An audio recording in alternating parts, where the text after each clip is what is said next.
A U.S. airstrike in Iraq killed a senior commander from a pro-Iran armed group who was involved in the recent attacks against U.S. troops in the region.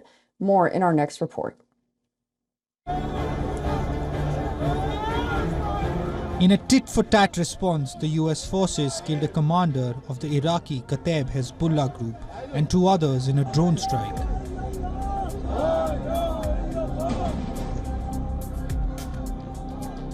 Sources on the ground say the commander, Abu Bakr al-Sadi, was targeted in a vehicle belonging to Iraq's Popular Mobilization Forces, or the PMF.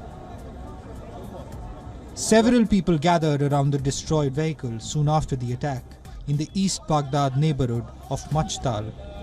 Iraq's pro-Iran al-Nujaba movement has vowed retaliation, asserting the US action will not go unpunished.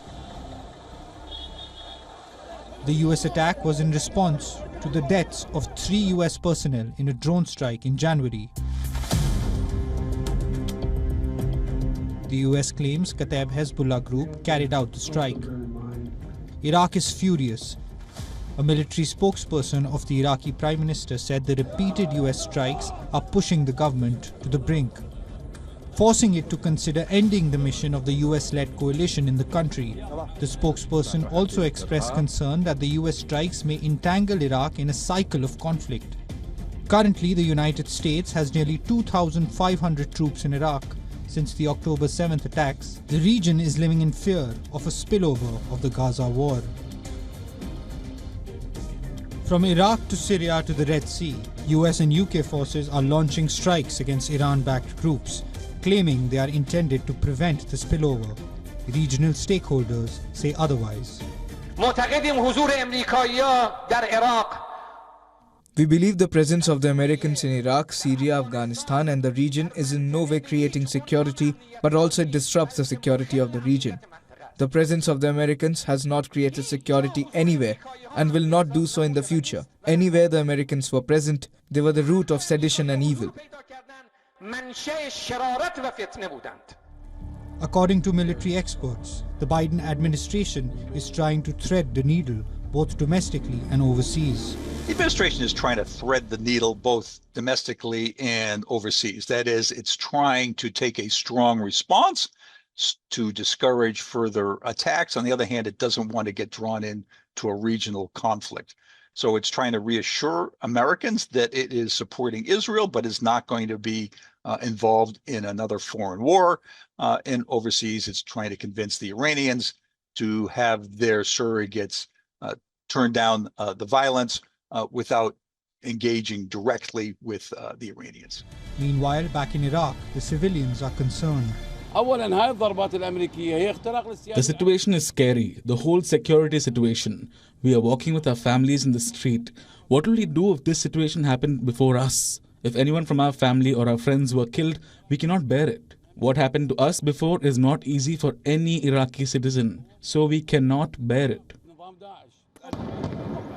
The latest incident comes in the backdrop of the Israel-Gaza war. Israel Prime Minister Benjamin Netanyahu has rejected the proposed Hamas ceasefire deal, claiming Israel is firm on his decision to destroy Hamas. Bureau Report, WION World is One. All right, for more on this, we are being joined by retired Colonel Rich Outson, Senior Fellow at the Atlantic Council and the Jamestown Foundation. He's joining us live from Washington, D.C. Welcome back to WION, and thank you so much for joining us this morning. How do you look at the strikes in Baghdad? Are they achieving the desired objectives on the part of the United States? It's good to be with you, Susan. The strikes come, we have to remember, after over 165 unanswered strikes and attacks by Iran-backed militias, including the Houthis, including KH, the group that was struck in Iraq, in this case, in Syria, elsewhere. So I think they are a good start, in my view. They were necessary, but not sufficient. The problem is when a force like the United States says, we're not going to play escalatory games, and we are not going to engage in a broader war, but it's faced with an actor like Iran, which has intentionally armed these militias in various places so that it will not have to fight toe-to-toe with the United States, you're essentially playing the Iranians' games. And then by allowing those groups to attack over 165 times against U.S. bases and allies in the region, you've essentially lost deterrence. You've told the Iranians and their allies, you can hit us whenever you want. At most, we will respond equally to what you've just done to us. And that's not how deterrence works. So I think it's a start. But after several months of misplaying this escalatory game that the Iranians have launched, I think it was at least necessary to do what was done yesterday. Yeah, absolutely. Iraqis are angry about this U.S. drone strike that killed the senior Iran-backed militia member in Baghdad. The United States is trying to ease tensions by negotiating with the Iraqi government. How do you see these developments panning out? Well, I'm actually sympathetic to the Iraqis on this. Their country has been turned into a chessboard between the United States and Iran, in essence. And it's sort of similar to the situation in Lebanon, where you have a good portion of the population who just wants their national sovereignty and don't want to be dominated by any outside power. And then you've got this extended campaign by the Iranians to instrumentalize the state, done through Hezbollah in the case of Lebanon and through Kataib Hezbollah and groups like that in Iraq. So the average Iraqi doesn't want Americans killing Iranians or Iranians killing Americans in the streets of Baghdad or anywhere else. So they have a point. Now, this comes at a point in the political dialogue in Baghdad and the rest of Iraq where they really would like to see a further reduction or even removal of U.S. troops from the country, because they say, look, you've been here since 2003. It's time that we look after our own security.